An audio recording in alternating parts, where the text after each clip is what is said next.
and welcome to FPL Mate, your best mate for fantasy Premier League content for the 2023-24 season. My name is Dan, and today we are looking to see what our 100 experts are doing in the big double game week 34. How many double game week players will they have? Who are their main transfer targets? What chips are they using? And is there any differential captains coming in as well?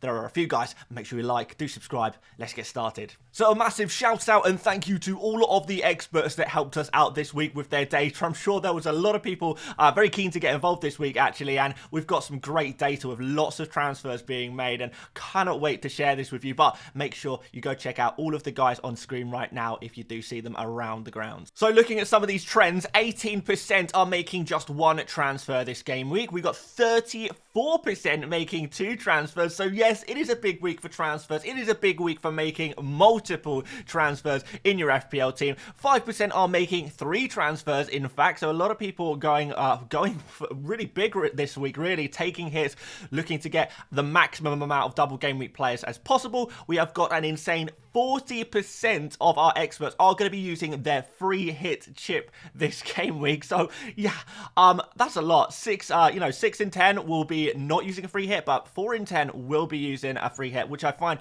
crazy. But yeah, this is kind of the final big opportunity for a free hit. There might be a few people saving it for maybe 37, 38, but this is probably the biggest free hit game week of the season outside of game week 29, and we know how that went. So we've also got 3%, just 3 not making a transfer this week. So what we can tell here really, guys, is that it's the time to make a lot of transfers, whether that means using your free hit to make a lot of transfers or just going with your normal free transfers or taking -4s. One interesting note just to add, nobody using their wildcard this week. This is kind of seen as our experts as a terrible week to wildcard, because after this game week, you're going to want a completely different set of players for the remainder of the season, really. The teams that double in 34 are nothing like the teams that double in later game weeks. They're completely two separate kind of lists of teams, really. So a wildcarding for game week 34 alone doesn't really seem worth it. A free hit, however, that works for one game week only. But it depends on your own personal strategy, what your team looks like now a little bit. But let's go forward and see what kind of transfers are being made, starting off with the overall trends.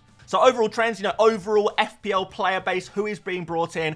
This one, I've been excited to share this one with you guys because we are seeing Gordon, Saka, Luis Diaz, Isak and Cher. Lot of Newcastle United players at the top of this list of, most popular transfers in the overall player base, which is interesting because neither Gordon, Isak or Cher even have a double game week this week. In fact, if you add the likes of Palmer, Fernandes and Watkins, all still on this most popular transfers in list, none of them have doubles. So what do our experts think? Do our experts agree with these picks? Do our experts think we should be bringing in these top players as well?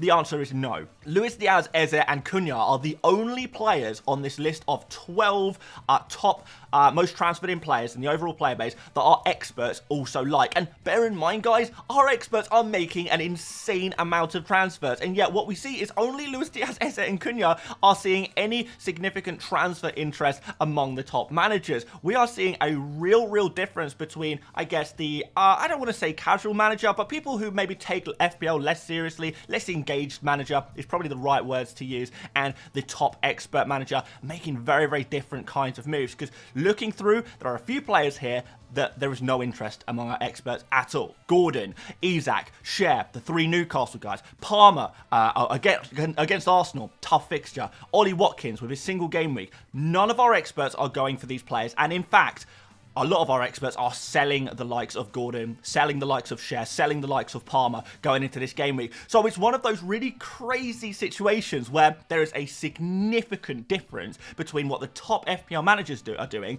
and the overall FPL player base are doing. And what that usually spells is if you are super engaged, and you're kind of following expert advice, you have the potential to take a huge advantage because, I don't know, guys, who knows better? The overall player base, who are bringing in Gordon, Isak and Cher, or our experts, who are bringing in some slightly different players in a completely different order and additional players that aren't even on our screen right now? Well, I want to trust the experts for sure on this one, and given that our experts are doing things so differently in Game Week 34, I have real confidence that actually we can get some major rank gains in the big double game week this week. Very excited about what we're seeing here versus what we're seeing with our experts. So let's move on and see what the experts are in fact doing.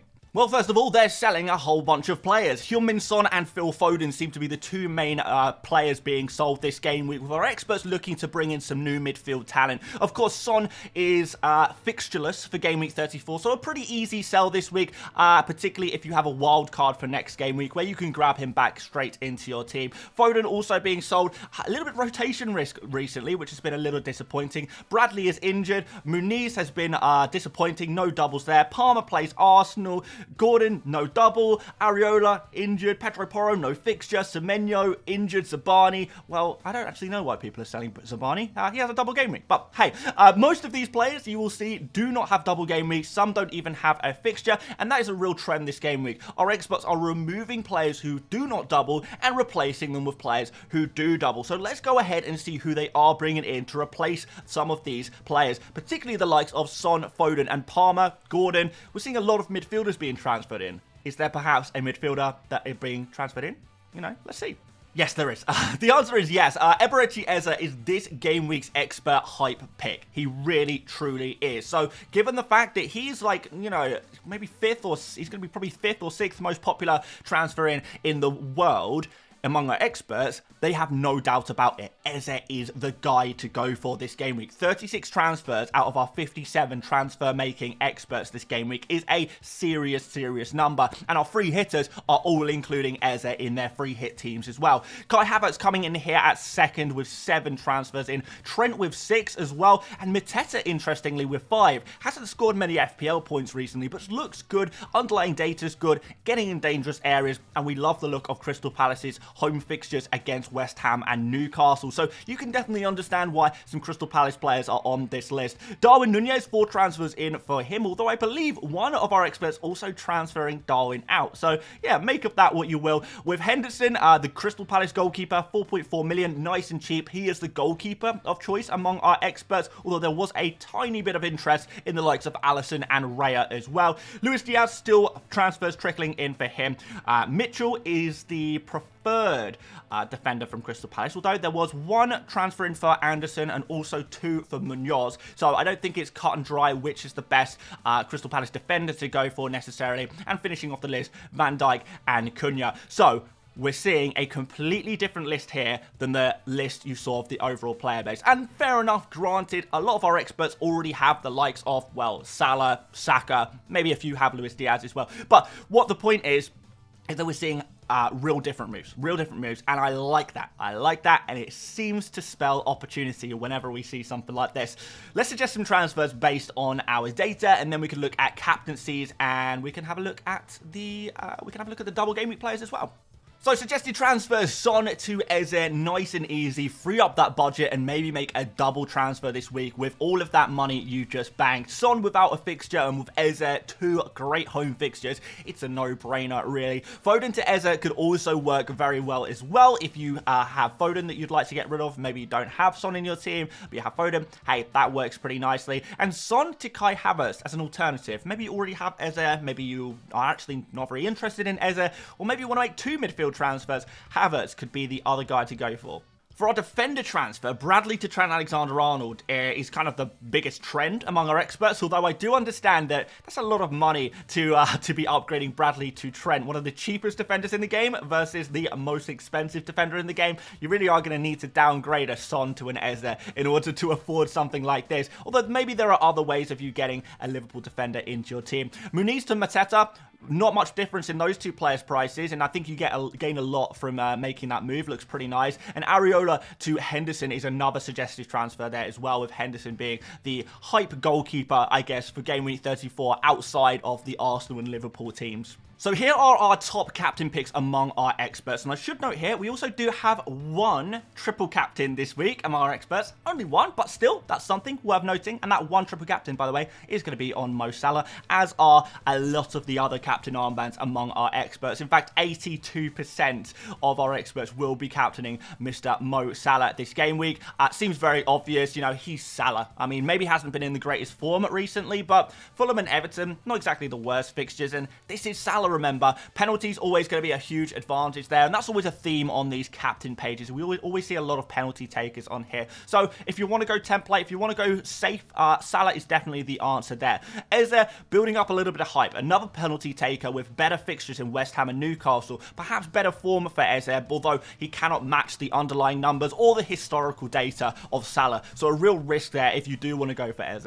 Saka is there as well. Yes, another penalty taker indeed. Don't mind his fixtures, but I think there's been a little more concern recently about Arsenal, particularly after that Aston Villa result, which has kind of hindered the hype on Saka. We do have 2% going for Mateta as well, which I find crazy. I was surprised when I saw the first person going for Mateta when I was collecting the data, and then when I saw the second person captaining Mateta, I just thought, wow, what am I missing? Guys, if you are captaining Mateta in the comments, please let me know why you are doing that, because I would love to hear some of the reasoning. And we've got Kai Havertz as a 1%er as well. We don't really need to talk about that. But yeah, guys, let me know who you are captaining this game week. Are you just going for the boring Salah? Is there any differentials you fancy? Are they other players who are not even on this list? I would love to hear from any interesting opinions of differential captaincy, because I'm definitely thinking about going somewhere different myself this week. And finally, I asked my experts, how many double game week players will you have in game week 34? And we got some different answers depending on what kind of chip our experts are using. So first of all, those experts who are not using any chips this game week average 9 double game week players for game week 34, or at least they will after they've made their transfers. This is players, by the way, in their first 11. Bench players don't count unless they're on a bench boost. So we seem to see an average of 9, most around the 8, 9, 10 kind of area. So if you're in that area without the use of any chips, I think you're in a good place. If you have more than 9, I think you're in a very good place. For free hitters, we are seeing a lot of people just going for the full 11 double game week players, although we are seeing a few maybe going for 9 or 10 double game week players, even after using a free hit. The big candidates for the non-doublers who are being played are mostly Haaland. I think we saw 1 or 2 with Watkins as well, but that's pretty much it. So, you know, we're seeing a lot of people, you know, 11 double game week players or 10 double game week players plus Haaland. You know, a lot of our people not using a chip are 10 doublers plus Haaland. Not too bad, really. And as for our bench boosters, they have a few more double game week players, typically at least 11. A couple on 11, few on 12, few on 13 double game week players, but no one with 14 or 15 double game week players, even with a bench boost, which I found